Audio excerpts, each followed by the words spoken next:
Eu vou entrar numa questão, Maria Lúcia, que ainda não estourou e não é uma questão que está circulando assim com toda a força, mas que já me deixa com umas perspectivas meio esquisitas. É a história do arcabouço fiscal. Um nome muito chique, né, para o teto de gastos do governo Lula, que é o que parece que está virando isso.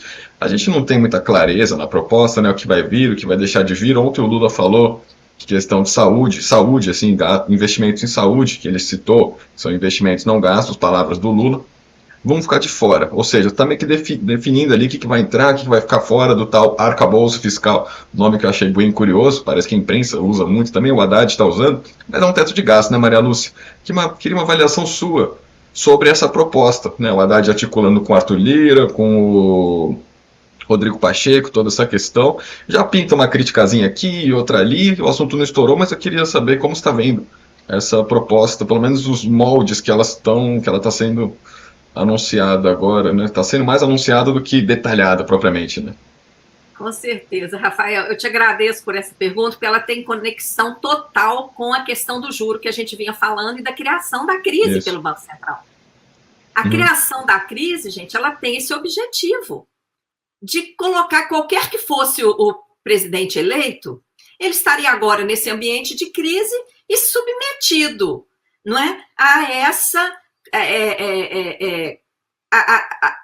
a esse verdadeiro encurralamento, como está na ata da primeira reunião do Copom, que já podia ter baixado o juro, porque a inflação já caiu, não por efeito do aumento de juros pelo Banco Central, pela redução dos tributos sobre os combustíveis e energia, afetando, inclusive, o orçamento dos estados. Mas, enfim, a inflação caiu e o juro continuaram alto e está lá na ata, por receio dos termos do novo arcabouço fiscal. Quer dizer, olha o mercado impondo esse arroxo, né?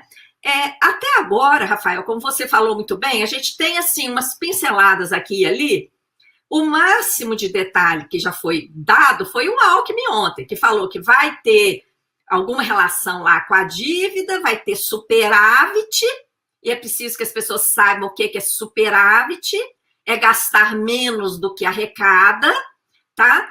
Para sobrar para os juros da dívida, e vai ter também controle de gastos. Isso é o que a gente sabe que tem. Tudo isso está lá no teto de gastos. O que é o teto de gastos? Um teto que deixou o gasto com a dívida de fora. Um teto que amarrou todos os gastos sociais, gastos com a estrutura de Estado, por 20 anos, coisa que não existe paralelo no planeta, porque não tem a menor lógica econômica, é de uma violência. Ano passado, por exemplo, né, Rafael, nós tivemos recorde de arrecadação, e esse recorde de arrecadação foi totalmente destinado para pagamento de juro abusivo, porque o Banco Central já tinha levado a taxa para 13,75 desde agosto do ano passado. E você viu no final do ano, as universidades estavam praticamente sem funcionar, os institutos federais sem funcionar, Polícia Federal sem dinheiro para fazer passaporte.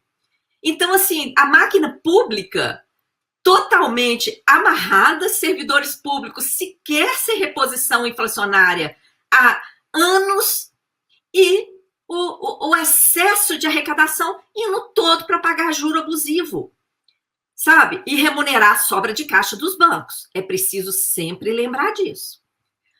O arcabouço fiscal que a gente precisa primeiro, limite de juros. O juro alto sempre foi o rombo nesse país. Um país que se dá o luxo de, historicamente, pagar as taxas de juros mais elevadas do planeta e deixa seu povo passando fome. E deixa faltar dinheiro para educação, para saúde, para segurança pública. Fica aí fazendo uma contra-reforma da Previdência atrás da outra para roubar direitos da população, não é? E dá os maiores juros do planeta para banqueiro e para rentista. Esse é o primeiro ponto de um arcabouço fiscal ético. O segundo ponto de um arcabouço fiscal ético é proibir bolsa banqueiro. Olha aqui, gente, todos vocês que estão nos escutando, raciocinem. Se o Banco Central garante para os bancos diariamente o pagamento de juros sobre todo o dinheiro da sociedade que o banco tem em caixa, vocês acham que esses bancos vão pegar esse dinheiro, que é da sociedade, e destinar para empréstimo, para as empresas, para a população? Se eles têm a remuneração garantida pelo Banco Central? Claro que não! Eles simplesmente fazem um clique e já tem um pagamento lá de juros garantido pelo Banco Central no nível da Selic, nas operações compromissadas, que aqui no Brasil são abusivas, passa de 20% do PIB, enquanto no resto do mundo não chega no máximo 3% lá nas Filipinas. No resto do mundo é 1% e olhe lá, aqui passa de 20%. Por quê? Porque as operações compromissadas estão sendo usadas para remunerar a sobra de caixa dos bancos, que é dinheiro da sociedade, não é dinheiro dos bancos, é dinheiro da sociedade que está depositado lá. E enquanto não acabar essa bolsa banqueiro, o juro não cai. Porque se os bancos têm a taxa Selic ou mais, por que eu falo ou mais? Porque o Congresso aprovou aquele leviano, não tem outro adjetivo, gente, é leviano, projeto de lei 3877 de 2020, que garantiu aos bancos uma remuneração por qualquer quantidade de dinheiro que ele depositar lá no Banco Central voluntariamente. Ele quer depositar 1 bilhão, ele deposita. Ele quer depositar 100 bilhões, ele deposita. E o Banco Central fica obrigado, por lei, por causa desse projeto de lei. E ele é leviano porque ele só conseguiu ser aprovado porque usaram a pandemia para isso. Que a gente não podia ir lá para dentro fazer a denúncia, abordar os parlamentares lá como a gente sempre fez. Usaram a pandemia, usaram o mecanismo de votação virtual para aprovar essa excrescência de depósito voluntário remunerado, para garantir isso para os bancos. É outro mecanismo de bolsa banqueiro.